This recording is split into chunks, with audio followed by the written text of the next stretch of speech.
புரட்சியாளர் அண்ணல் அம்பேத்கரின் 133வது பிறந்தநாள் விழா மறைமலை நகர் சிந்தனையாளர் பேரவையின் சார்பிலே மிக சிறப்பாக நடைபெற்று கொண்டிருக்கிறது.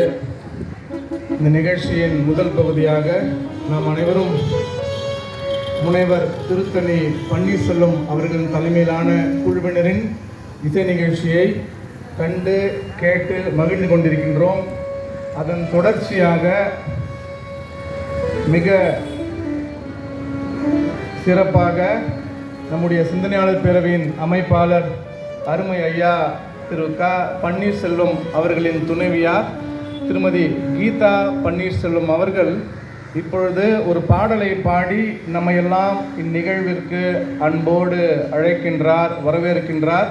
இந்த பாடலை இயற்றி இசையமைத்தவர் பேரவையின் அமைப்பாளர் ஐயா திரு க பன்னீர்செல்வம் அவர்கள். அனைவரும் கரவொலி எழுப்பி நம்முடைய ஐயா அவர்களுக்கு நம்முடைய வாழ்த்துக்களை தெரிவித்துக் கொள்வோம். இந்த பாடலை அம்மையார் பாடுவது இது முதல் முறை அல்ல. ஏறக்குறைய நானே ஒரு 10-20 முறை அவங்க பாடி கேட்டிருக்கிறேன். எத்தனை முறை பாடினாலும் அவங்க குரலில் கேட்கும்போது மிக இனிமையாக இருக்கும், சலிக்கவே சலிக்காது. ஒன்ஸ் மோர் ட்வைஸ் மோர்னு கேட்டுகிட்டே இருக்கலாம். அந்த வகையில் சிந்தனையாளர் பேரவையின் இந்த நிகழ்ச்சிக்கு வருகை தந்திருக்கிற அனைவரையும் வரவேற்கும் விதமாக அம்மையார் திருமதி கீதா பன்னீர்செல்வம் அவர்கள் இப்பொழுது பாடலை பாடி நம் அனைவரையும் வரவேற்பார். அனைவரும் கரவொலி எழுப்பி நம்முடைய அம்மையார் அவர்களுக்கு நம்முடைய வாழ்த்துக்களையும் நன்றிகளையும் தெரிவித்துக் கொள்வோம்.